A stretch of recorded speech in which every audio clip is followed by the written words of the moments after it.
تمہیں کیا لگا سحر کہ مجھے سب کے سامنے تھپڑ مارنے کے بعد تم مجھ سے اکیلے میں معافی مانگو گی اور میں تمہیں معاف کر دوں گا؟ کیا تم واقعی اتنی معصوم ہو؟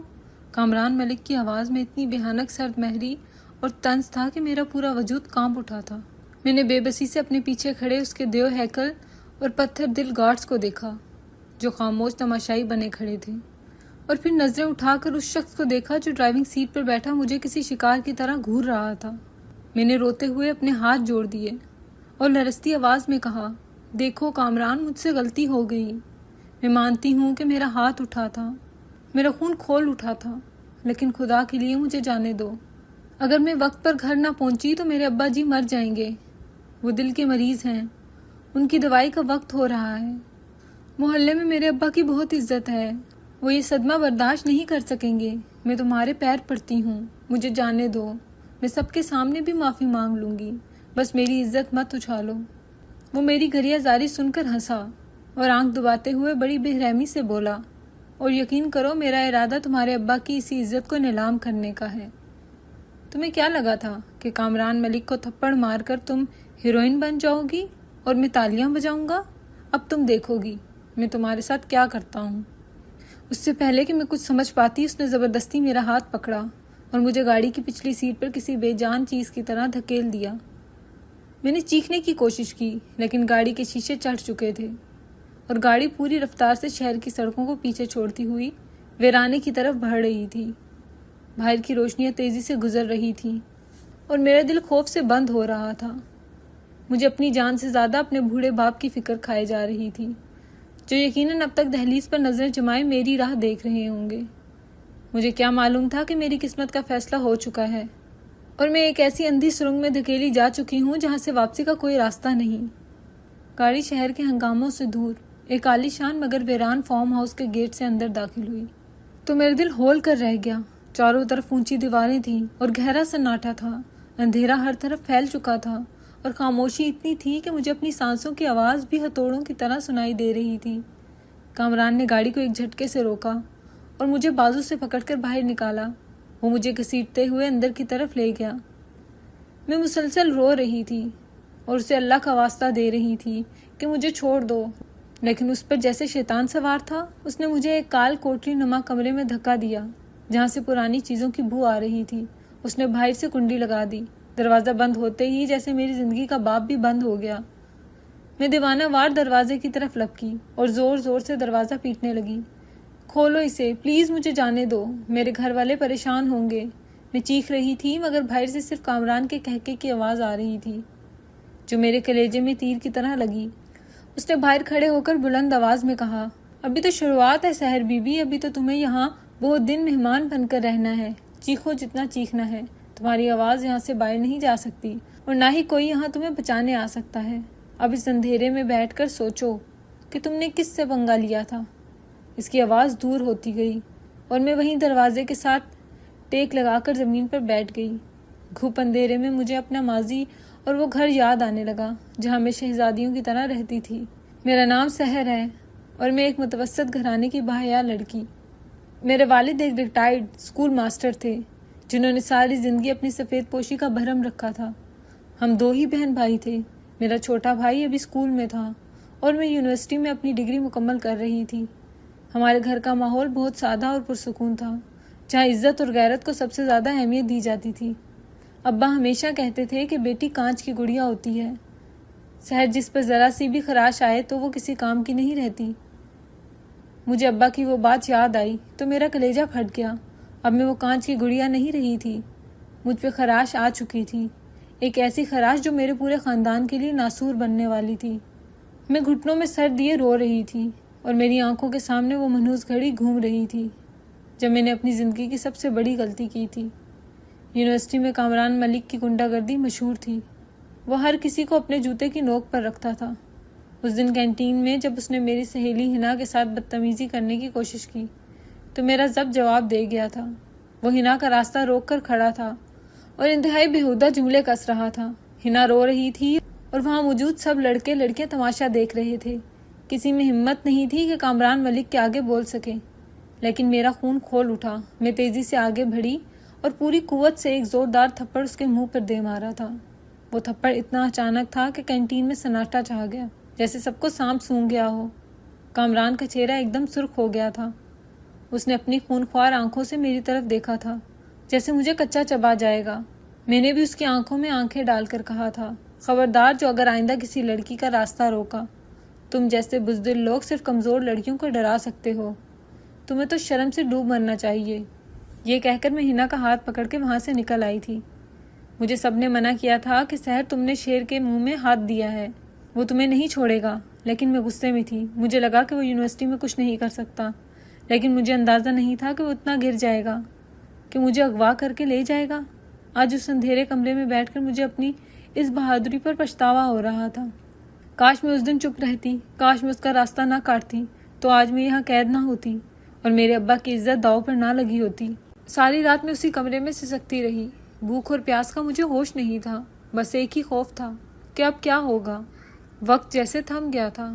صبح ہوئی تو دروازے کے نیچے سے تھوڑی سی روشنی اندر آئی، پھر دروازہ کھلا اور ایک ملازم نے کھانے کی ٹرے اندر رکھی اور بنا کچھ بولے واپس چلا گیا۔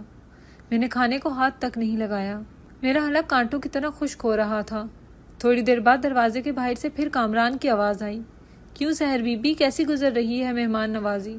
امید ہے تمہیں میرا فارم ہاؤس پسند آیا ہوگا، وہ طنزیہ لہجے میں بول رہا تھا۔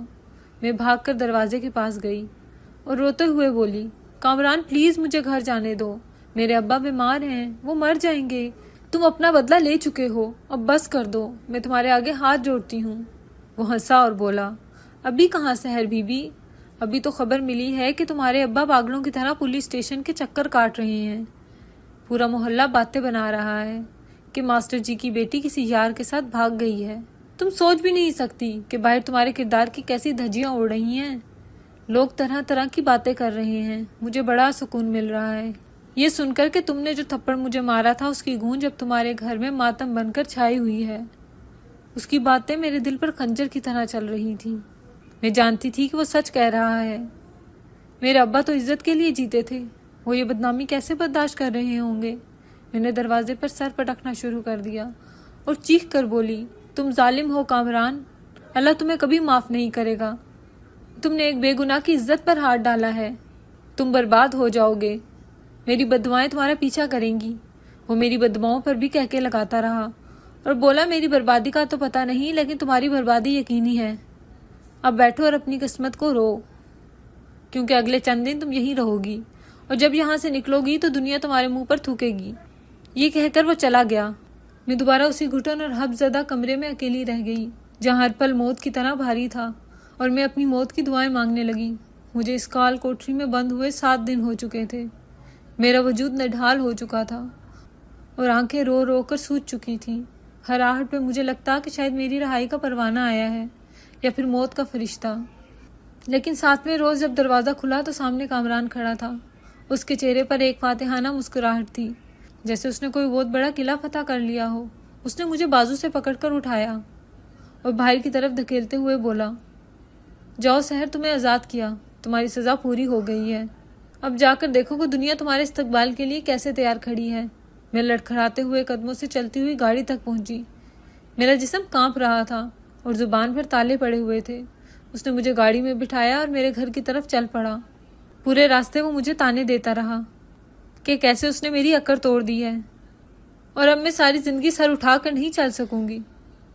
لیکن میرے کانوں میں صرف ابا کی آواز گونج رہی تھی۔ گاڑی جب میرے محلے میں داخل ہوئی تو رات کا پچھلا پہر تھا۔ گلی سنسان تھی، لیکن میرے گھر کا منظر دیکھ کر میرا دل جیسے رک سا گیا۔ وہاں شامیانہ لگا ہوا تھا اور کچھ لوگ باہر کرسیوں پر بیٹھے سر جھکائے خاموش تھے۔ مجھے لگا شاید میں کوئی برا خواب دیکھ رہی ہوں۔ گاڑی رکی تو کامران نے مجھے اترنے کا اشارہ کیا اور بولا، جاؤ جی لو اپنی زندگی۔ یہ کہہ کر وہ گاڑی بھگا لے گیا اور میں وہیں پتھر بنی کھڑی رہ گئی۔ میرے قدم منو وزنی ہو چکے تھے۔ میں نے ہمت جمع کی اور لڑکھڑاتے ہوئے گھر کے دروازے تک پہنچی، جہاں سے رونے کی آوازیں آ رہی تھیں۔ جیسے ہی میں نے دہلیز پار کی، سامنے صحن میں ایک چارپائی پر سفید چادر پر لپٹی ہوئی لاش پڑی تھی۔ میری حلق سے ایک فلک شگاف چیخ نکلی اور میں دیوانہ وار چارپائی کی طرف بھاگی۔ وہ میرے ابا تھے، میرا مان، جو مجھے اس دنیا میں اکیلا چھوڑ کر جا چکے تھے۔ میں نے کانپتے ہاتھوں سے ان کے چہرے سے چادر ہٹائی تو ان کا زرد چہرہ دیکھ کر میں وہیں گر پڑی۔ مجھے لگا جیسے کسی نے میرا کلیجہ نکال لیا ہو۔ میں ان کے سینے سے لگ کر چیخ کر رونے لگی۔ ابا اٹھیں، دیکھیں میں آ گئی ہوں، آپ کی سحر آ گئی ہے، ابا مجھ سے ناراض مت ہوں، پلیز آنکھیں کھولیں۔ لیکن وہ خاموش تھے، ہمیشہ کے لیے خاموش۔ میری ماں جو ایک کونے میں بیٹھی بین کر رہی تھی، مجھے دیکھتے ہی مجھ پر جھپٹ پڑی اور بالوں سے پکڑ کے مجھے جھنجھوڑتے ہوئے بولی، تو کیوں آئی ہے واپس؟ تو کیوں زندہ ہے؟ چلی جا یہاں سے منحوس۔ تو نے میرے شوہر کو کھا لیا، تو نے میرے گھر کا سایہ چھین لیا۔ اگر تو مر جاتی تو کم از کم تیرا باپ تو زندہ رہتا۔ وہ مجھے مار رہی تھی اور رو رہی تھی، ان کا ہر لفظ میرے لیے کوڑوں سے بدتر تھا۔ وہاں موجود محلے کی عورتیں مجھے ایسی حقارت بھری نظروں سے دیکھ رہی تھیں جیسے میں کوئی گنہگار ہوں۔ کسی نے مجھے دلاسا نہیں دیا، کسی نے میرے آنسو نہیں پہنچے۔ سب کی زبان پر ایک ہی بات تھی کہ یہ ہے وہ لڑکی جو ایک ہفتہ غائب رہنے کے بعد اب منہ اٹھا کر آ گئی ہے۔ اس کی وجہ سے ماسٹر صاحب کو ہارٹ اٹیک ہوا اور وہ جوان بیٹی کا غم لے کر قبر میں چلے گئے۔ مجھے اپنی سانسیں گناہ لگ رہی تھیں۔ میں چاہتی تھی کہ زمین پھٹے اور میں اس میں سما جاؤں، مگر موت اتنی آسانی سے آتی کہاں ہے۔ تدفین اور سوئم کے وہ دن مجھ پر کیسے گزرے یہ میرا خدا جانتا ہے۔ ابا کے جانے کے بعد جیسے ہمارے سر سے چھت ہی چھن گئی تھی۔ لوگ تعزیت کے لیے آتے لیکن ان کے لہجوں میں ہمدردی کم اور طنز زیادہ ہوتا۔ ہر کوئی میری طرف اشارہ کرتا اور خسر پھسر کرتا کہ پتہ نہیں کہاں تھی، اتنے دن ضرور کسی کے ساتھ بھاگ گئی ہوگی۔ اب بیچارہ باپ مر گیا تو واپس آ گئی ہے۔ میں نے اپنے کمرے میں خود کو بند کر لیا تھا۔ میں کسی کا سامنا نہیں کر سکتی تھی۔ میرا چھوٹا بھائی جو ابھی اسکول میں تھا وہ بھی سہما سہما سا رہتا۔ اسے سمجھ نہیں آ رہی تھی کہ اچانک ہماری ہنستی کھیلتی دنیا کیسے اجڑ گئی۔ سوئم کے بعد لوگوں کا آنا جانا کم ہو گیا، مگر ہماری مشکلات کا پہاڑ ہم پر ٹوٹ پڑا۔ ابا کی پینشن رک گئی تھی اور گھر میں کمانے والا کوئی نہیں تھا۔ جمع پونجی ابا کے کفن دفن میں لگ گئی تھی اور اب نوبت فاقوں تک آ پہنچی تھی۔ ایک دن بھائی روتا ہوا میرے پاس آیا اور بولا، آپ ہی مجھے بھوک لگی ہے۔ میں نے ماں کی طرف دیکھا تو وہ خالی نظروں سے دیوار کو گھور رہی تھی۔ میں نے دوپٹہ سنبھالا اور محلے کے دکاندار کے پاس ادھار مانگنے گئی، جس سے ابا ہمیشہ سودا لیتے تھے، لیکن اس نے مجھے دیکھتے ہی منہ پھیر لیا اور بڑی بے رخی سے بولا، بی بی ادھار بند ہے، پہلے پچھلا حساب چکا دو پھر سودا ملے گا۔ ویسے بھی اب تمہارے گھر میں کون کمانے والا ہے جو ادھار اتارے گا۔ اس کے لہجے کی تلخی نے مجھے بتا دیا تھا کہ اب اس معاشرے میں ہمارے لیے کوئی جگہ نہیں۔ عزت تو ابا کے ساتھ ہی دفن ہو گئی تھی، اب تو صرف ذلت ہماری ساتھی تھی۔ دوسری طرف کامران ملک پر میرے ابا کی موت کی خبر بجلی بن کر گری تھی۔ اس کا مقصد صرف میری عزت اچھالنا اور مجھے نیچا دکھانا تھا۔ وہ قاتل نہیں بننا چاہتا تھا، اسے لگا تھا کہ میں بدنام ہو کر ٹوٹ جاؤں گی اور وہ اپنی انا کو تسکین دے گا، لیکن انجانے میں اس کے ہاتھوں ایک بے گناہ اور شریف انسان کی جان چلی گئی تھی۔ یہ بوجھ اس کے ضمیر پر پتھر کی طرح آ پڑا تھا۔ وہ راتوں کو سو نہیں پاتا تھا۔ اسے بار بار میرا وہ روتا ہوا چہرہ یاد آتا جب میں اس کے سامنے ہاتھ جوڑ کر اپنے باپ کی زندگی کی بھیک مانگ رہی تھی۔ اس کے کانوں میں میرے الفاظ گونجتے کہ میرے ابا مر جائیں گے، وہ اس صدمے کو سہ نہیں سکیں گے۔ اور وہی ہوا تھا جو میں نے کہا تھا، مگر وہ کسی سے کچھ نہیں کہہ پا رہا تھا، وہ اندر ہی اندر گھٹ رہا تھا۔ یہ پہلا موقع تھا جب کامران ملک کو اپنی طاقت اور دولت بے معنی لگ رہی تھی، کیونکہ وہ دولت سے میرے باپ کی سانسیں واپس نہیں لا سکتا تھا۔ اس کا سکون برباد ہو چکا تھا اور وہ پاگلوں کی طرح اپنی گاڑی میں شہر کی سڑکوں پر گھومتا رہتا تھا۔ شاید وہ مجھ سے معافی مانگنا چاہتا تھا یا شاید اپنے ضمیر کے بوجھ کو کم کرنا چاہتا تھا، مگر اب بہت دیر ہو چکی تھی۔ گھر کے حالات جب بد سے بدتر ہو گئے تو میں نے فیصلہ کیا کہ مجھے نکلنا ہوگا۔ مجھے اپنی بوڑھی ماں اور چھوٹے بھائی کے لیے جینا ہوگا۔ میں نے اپنی ڈگری کی فائل اٹھائی اور شہر کے مختلف اسکولوں میں نوکری کے لیے نکل کھڑی ہوئی۔ مجھے لگا کہ میں پڑھی لکھی ہوں، مجھے کہیں نہ کہیں نوکری مل جائے گی، مگر جہاں بھی جاتی میری بدنامی میرا پیچھا کرتی۔ کسی نہ کسی طرح لوگوں کو پتہ چل جاتا کہ میں وہی لڑکی ہوں جس کے قصے پورے شہر میں مشہور ہیں۔ میں ایک پرائیویٹ اسکول کے پرنسپل کے آفس میں گئی۔ انہوں نے میری سی وی دیکھی اور پھر مجھے اوپر سے نیچے تک دیکھتے ہوئے طنزیہ مسکراہٹ کے ساتھ بولے، مس سحر، آپ کی قابلیت پر تو کوئی شک نہیں، مگر ہم اپنے ادارے کی ساکھ خراب نہیں کر سکتے۔ آپ کے بارے میں جو باتیں مشہور ہیں اس کے بعد ہم آپ کو یہاں رکھ کر والدین کے اعتراضات کا سامنا نہیں کر سکتے۔ بہتر ہے آپ کہیں اور کوشش کریں۔ میرے پیروں تلے سے زمین نکل گئی۔ میں نے صفائی پیش کرنے کی کوشش کی کہ سر میں بے گناہ ہوں، یہ سب جھوٹ ہے، مگر انہوں نے مجھے ہاتھ کے اشارے سے چپ کروا دیا اور آفس سے باہر جانے کا کہہ دیا۔ میں ذلت کے آنسو پی کر وہاں سے نکلی اور سڑک پر چلنے لگی۔ گرمی کی شدت اور بھوک سے مجھے چکر آ رہے تھے۔ مجھے سمجھ نہیں آ رہا تھا کہ میں کہاں جاؤں، کس دروازے پر دستک دوں۔ تبھی سڑک کے کنارے ایک سیاہ گاڑی آہستہ ہوئی۔ میں نے چونک کر دیکھا تو اس کے اندر کامران ملک بیٹھا تھا۔ وہ مجھے ہی دیکھ رہا تھا۔ اس کی آنکھوں میں اب وہ پہلے والی وحشت اور تکبر نہیں تھا، بلکہ عجیب سی ویرانی اور پچھتاوا تھا۔ اس نے مجھے اس حالت میں دھکے کھاتے ہوئے دیکھ لیا تھا۔ میں نے نفرت سے اس کی طرف دیکھا اور تیزی سے قدم بڑھا دیے، مگر میرا دل جانتا تھا کہ وہ میرا پیچھا کر رہا ہے۔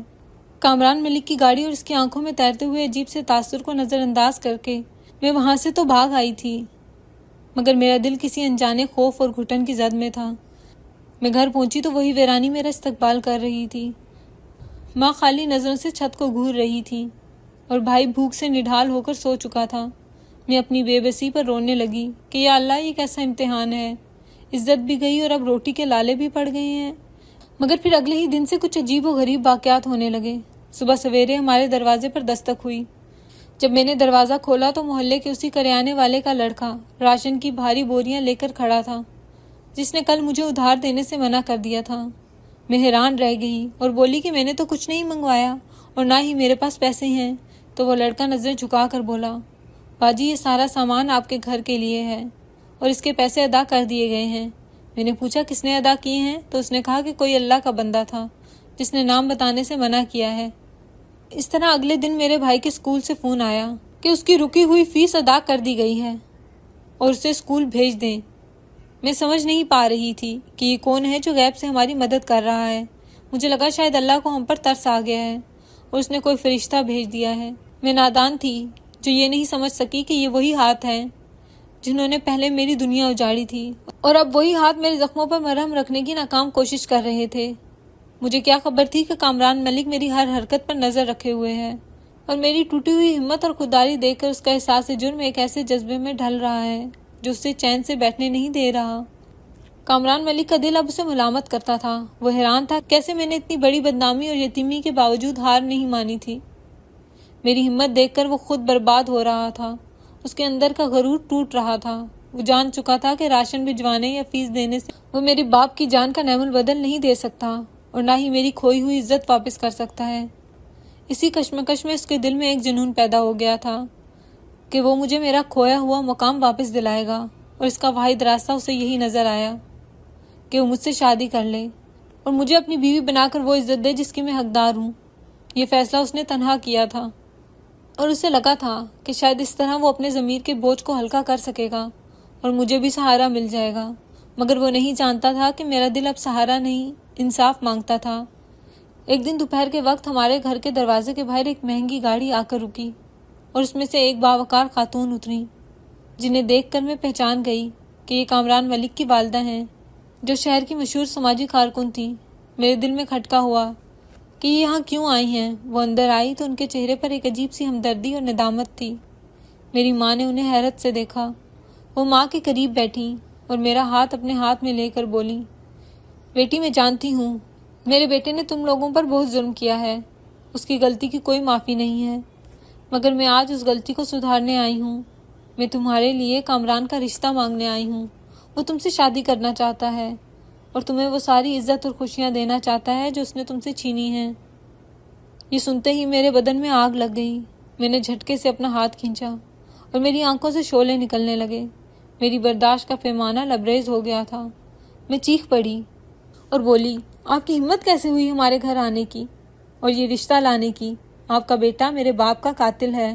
اس نے میری عزت اچھالی ہے، مجھے اغوا کیا اور اب وہ مجھ پر احسان کر کے مجھے خریدنا چاہتا ہے۔ نکل جائیں میرے گھر سے، مجھے کسی دولت یا عزت کی بھیک نہیں چاہیے۔ وہ میری چیخ و پکار سن کر گھبرا گئیں۔ میری ماں بھی دنگ رہ گئی۔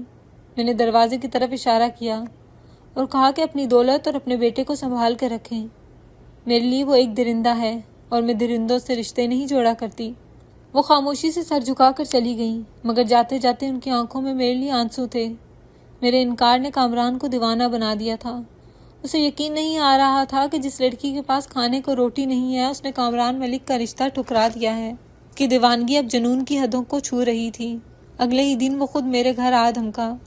میں صحن میں برتن دھو رہی تھی جب گیٹ زور سے کھلا اور وہ آندھی طوفان کی طرح اندر آیا۔ اس کا حلیہ بگڑا ہوا تھا، آنکھیں سرخ اور چہرے پر کرب تھا۔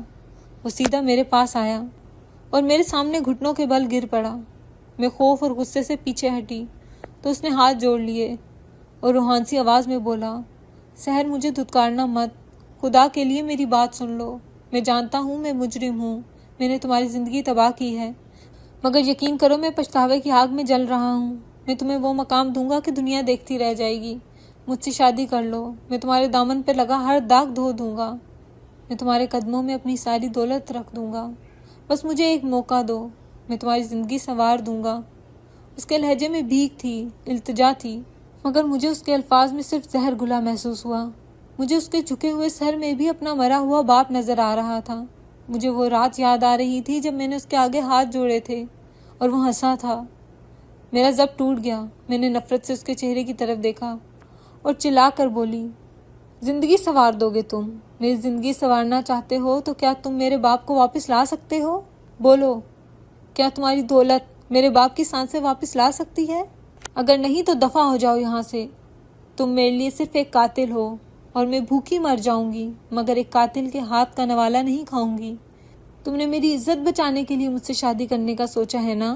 تو سن لو، میری عزت اسی دن ختم ہو گئی تھی جب تم مجھے اس فارم ہاؤس لے گئے تھے۔ اب چاہے تم سونے کے محل بھی کھڑے کر دو، میرے لیے تم وہی گھٹیا انسان رہو گے جس نے اپنی انا کے لیے ایک ہنستے بستے گھر کو اجاڑ دیا۔ نکلو میرے گھر سے، ورنہ میں خود کو آگ لگا لوں گی۔ میری نفرت اور غصے کی شدت دیکھ کر وہ سہم گیا۔ وہ وہیں زمین پر بیٹھا مجھے دیکھتا رہا، جیسے یقین نہ کر پا رہا ہو کہ کوئی اسے اس طرح ٹھکرا بھی سکتا ہے۔ میری ماں نے آگے بڑھ کر اسے بازو سے پکڑا اور دروازے کی طرف دھکیل دیا۔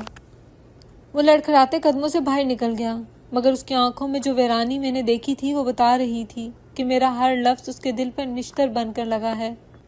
لیکن میرا دل ابھی بھی ٹھنڈا نہیں ہوا تھا، کیونکہ میرے اندر لگی آگ اتنی آسانی سے بجھنے والی نہیں تھی۔ کامران ملک کو میرے گھر سے نکالنے کے بعد مجھے لگا تھا کہ اب وہ دوبارہ پلٹ کر نہیں آئے گا اور اپنی ٹوٹی ہوئی انا کا ماتم کرے گا، مگر میں غلط تھی۔ میری انکار اور دھتکار نے اس کے جنون کو ایک نئی شکل دے دی تھی۔ وہ دیوانگی کی اس حد کو چھو رہا تھا جہاں انسان کو اپنی ذات کی خبر نہیں رہتی۔ وہ کھانا پینا چھوڑ کے میرے گھر کے باہر گلی کے نکڑ پر کھڑا رہنے لگا۔